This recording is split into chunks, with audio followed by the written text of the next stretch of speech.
No. No. I thought we were gonna have a nice review. We are gonna have a good review. I thought we were gonna have a nice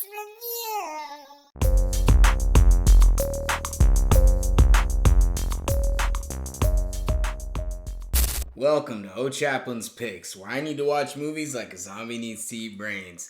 Today I'm going to be talking about Obsession. I had a lot of anticipation for this movie. I did a short talking about this back when the teaser trailer was released months ago. One of the reasons I was so looking forward to this movie is because I'm a big fan of the writer-director Curry Barker. The plot is actually very simple. It's about a young man named Bear, played by Michael Johnston, who has a crush on his childhood friend named Nikki, played by Indy Navarrete. He is a very insecure guy who doesn't have the courage to kind of tell her how he feels about her. Apparently he's had feelings for her for a long time. He has a moment where he wants to tell her and he kind of blows it. He had bought this item that is supposed to grant you one wish, the One Wish Willow. Of course, he doesn't believe that this thing really works. After his failed attempt at trying to tell her how he feels about her, he decides to make a wish, and he wishes that she will love him more than anybody in the world. The wish comes true. This is a perfect example of be careful what you wish for, because it may not always come out the way you think it's gonna come out. That's definitely where the horror aspect of this movie comes in. I'm gonna go ahead and get into my final rating. I give this the full 5 brains. I just had so much fun with it. There's no way I couldn't give this 5 brains. I'm gonna get into my brain reasons of why I gave this 5 brains. Brain reason number 1 is gonna be for the amazing acting and performances. Indy Navarrete, who I was not aware of before this movie, she just is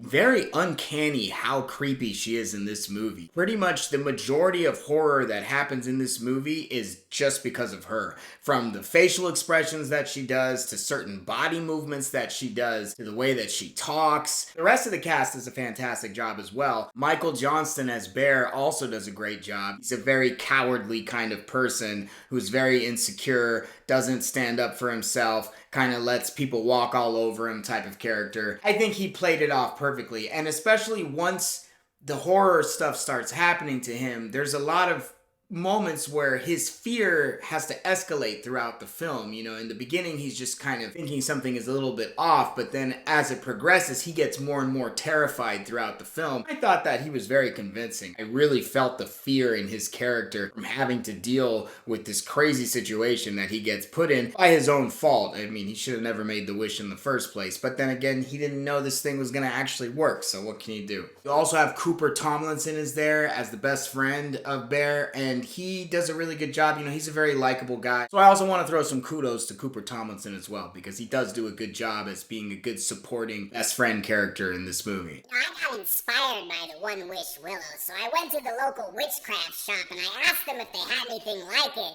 And they gave me this special gemstone that supposedly you just make a wish and it comes true. I got it with me right here. Dude, did you not learn anything from the movie? You gotta be careful what you wish for. It's not gonna turn out the way you think it is. Why the hell would you even buy that? You think I give a damn about that, man? This is gonna make me rich. I'm definitely gonna use it. Man, I don't know why you always gotta do all this crazy stuff, man. Sometimes I wish you'd just be more like me. Welcome to the Shopton's Picks, where I eat brains and watch movies. Why don't you guys love my reviews? Do you love my reviews? Tell me you love my reviews.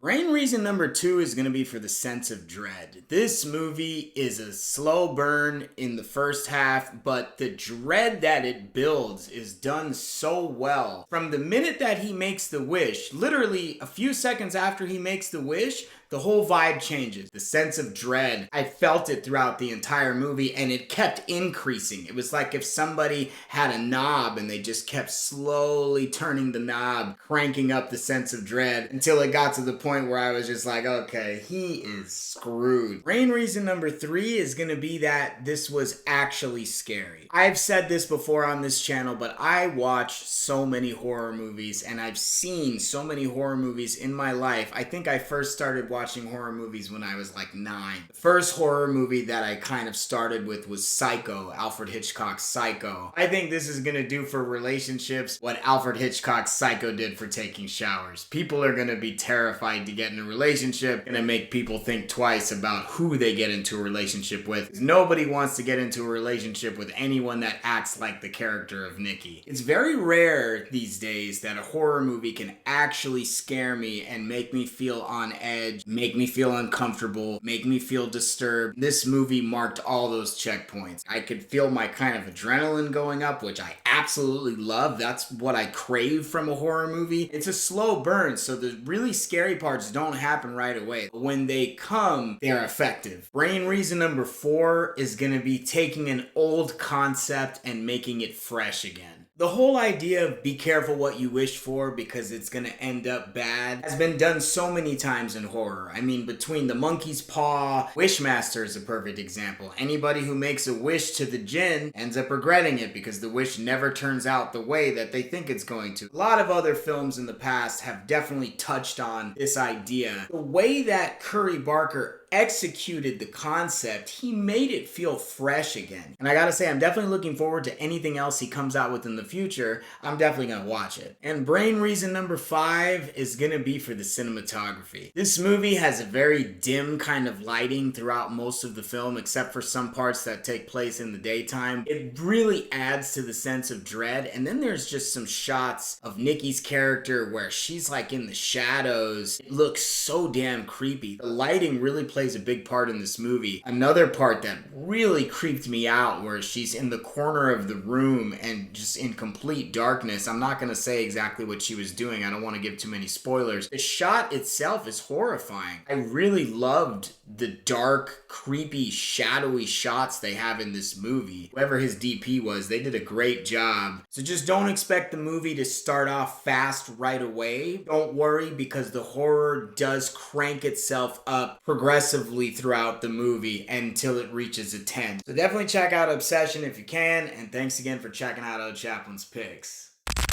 Where I eat brains and watch movies.